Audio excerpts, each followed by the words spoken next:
Courtesy of Left Field Coffee, you heard Portrait in Black and Blue, King Cruel, and just then from El Michel's Affair reimagining of Wu-Tang's 36 Chambers of Death. That was a soulful jazzy cover of Protect Your Neck. If you've got some No Mafia by Left Field Coffee in the cold brew, maybe you should leave it for 37 hours because I really enjoyed listening to that. It was fantastic, man. Nice selection off the back there too, off the back wall. Over the shoulder, continuity, visuals, and the visuals you can see at PTA.listen on YouTube. Off air, you talked about bullying your younger brother, Ted, and I thought, hey, save it. Let's talk about it on the show. Yes, well, I didn't put it like that, but when you say it, it does. I did used to fuck around with Ted real bad, and I used to love him so much, and I still do. And we used to play, like, he's half my child. You know, I was like 9 years older than him. Yeah, he's so I'm like 12. My child. Have you had that conversation with him? Nah, but me and Ted are tight. We borderline telepathic, man. We don't need to speak about nothing. You are. Yeah. I've seen it in action, man. But, you know, he's my little brother, and we used to play so many games, and obviously I'm the big brother, he's the little boy, and I used to just tease him. And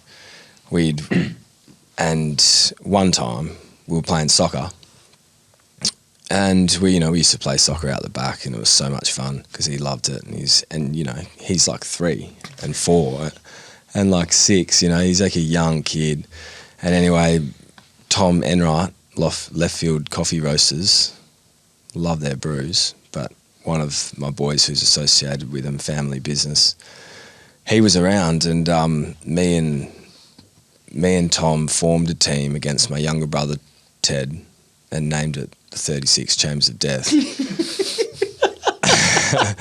And had a special handshake. You're 9, so let's say he's like 7 at the time. He's 7. Probably more like, 7. You're 16. Yeah, we're 16. Yeah, like Tom's come around to come to my house on a weekend. Like, hey, I've got an idea. Do you want and to my little bro's there. No. What should we call ourselves? Ted's wanted to play soccer and asked his lovely older brother because they have such a great relationship. and I'm like, yeah, I'll play with you and have fun with you. And then I'll raise you as if you're my own. Yeah, exactly, because you are mine, and mum and dad aren't around that much. But we were playing soccer, and it made me think of the 36 Chambers because I reckon we could still rock that handshake today. And it was just the funniest thing ever because, we're like 2 completely capable 16-year-olds who both play ball sports against my little 7-year-old brother. And so we're like Ronaldo-ing, like flicking it up like 3 things, crossing it over, header, goal, and just keeping Ted, point up, 2 points up. We'd peg him back and just 36 Chambers of Death, just dapping up after dapping it up and pip him at the finish line. And then, oh no, we'll go to a 5 series, and then he'd get us up, and then we'd peg him back. And anyway, we probably let him win a few times, but it was just so much fun, and it's so relevant given the subject matter of the record. And the first song I played was a shout out to Enright, because that as a musical influence, that was our first days together.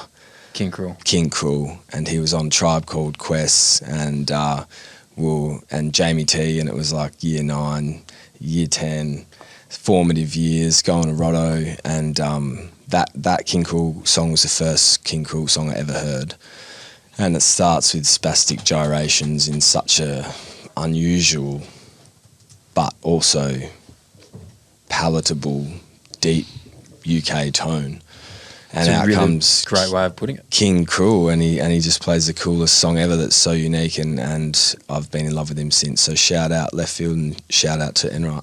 As always, Left Field Coffee morning ritual. All right, 20 questions. I think there's more or less. 20 is just like the name, like the Ashanti song, 21 questions, but there's actually 22. Like, we're not stuck to a chronological order here. No numbers will bound our podcast. We'll do what we like. So there's probably 25. Correct. I probably didn't need to go on that rant. I liked it. Thanks, mate. The first one we already discussed, steak or sausages. Well, that was just the first question that was on there, yeah. I think it's steak by an absolute landslide. Look, now that I'm 30, I think it's steak. But when I was a kid, I was strictly snaggers, man. Only give me those sausages. and my old man couldn't cook a steak, but that wasn't what it was about. It was like chewy, fat on the end, that like, fat, get that out of here. When I was a kid, I don't know what that was. The texture was no good. Then it's like unacceptable to put sauce on. There's just this dry jerky that my old man would just belt on the barbie full tilt. Just like Heinz barbecue sauce. Well, it's the thing, you can't even sauce it. You gotta have the mash and the other stuff with it, like. And he wasn't cooking sauces, and you know, rest in peace, Tony. I love you, Dad. I shouldn't be dissing you from beyond, you know, while you're dead. But man, you couldn't cook steak at all, and so I used to hit the sausages flat stick. And I reckon if I was talking net weight of consumption, I'll have to go snags. Yeah, like, well, yeah. Yeah. I am going to pull back on the steak because I've just realised, like, I probably eat sausages like 4 times a week. Really? They're high on your rotation? As the highest of the Really? meats. Mate, like, cured meats, it's a sausage. Yeah. But I use pork sausages or like beef sausages and some like more artisanal, more expensive, thicker sausages as my actual mince, right? In pasta. In pasta, I'll use it for a pad kra pao, like a Thai beef mince dish, right? So it's just, I've just got versatility because then I can be like, man, I feel like a sausage. Then I chuck it in the oven, right? You bake them? I bake them. I'll add them. Baking's is the best. Bacon sausages is the best. I'll add them to like chicken thighs and leeks and a bit of stock, and I'll chuck that in the oven with a bit of white wine. Yum. Like versatile. Yeah, so this The is the whole sausage, thing. the capsules carries. This is the whole thing. I'm is that sausage. when you think about it, it's like, well, hang on, I actually froth sausages too. They're And economical. that's why this segment is great, because we're thinking about it. Yeah, correct. And I'd love to know if everyone else has similar thoughts or feelings about it. At PTA.listen, if you want to tell us if you prefer steak or sausage. Because I guarantee, well, my kids love the sausages more, like, and it's funny because the whole argument against sausages, especially when you're young, for my dad, it's like, oh, it's an intestine filled with the offcuts of the bad meat and all this sort of stuff. But I would like to then further ask you, do you think eating all different types of the organism is good for you? Like, / could be good for you, the bones or the grinded up, you know, anything, the intestines and... You could go like Liver King way and completely like fake that I'm going to eat the most nutrient dense part of the animal, or I will see it more as like, you know, if I'm going to be complicit in the death and the destruction of this animal's life, then I'm going to use all of it and be grateful for all of it. Yeah, so give you me the don't think balls, man. nutritionally it's any different? Oh, mate, honestly, sometimes I don't really, this is going to sound pig-headed, but like if I'm just fucking cooking a Monday night meal, I'm like, you know what, fuck, I'm going to get more iron out of the liver. I couldn't care less. Really? I just kind of want a bit of like protein, bit of carbs. I don't want to stack on too much weight just in case the sing towels are coming to get me. Getcha, which they do. Yeah, we've been there. Shout out a certain presenter. Moving on, same ilk. Okay. So we decided to say sausages. I think sausages gets up there very controversial. Dan? Very controversially. Steak. Yeah, I'm sorry. I'll stick with steak. Okay, Yeah, man, then, you were just eating then octopus this balls is up the there, next fucking running off you. this is the next progression, which is very interesting. Peppercorn, mushroom, béarnaise For a steak. for a steak. Because I'm not like, I think it's béarnaise. Béarnaise, béarnaise. Damn. It's okay. It's all good. We're always learning here. On a steak, how do you get your steak cooked to start? This is just so fucked. How do you get this steak See, cooked this to is start? good. This is exactly what I was after. So if I'm at Well, a Tony, really... we know Tony wanted it well done. Yeah. How do I receive it, or how would I prefer it?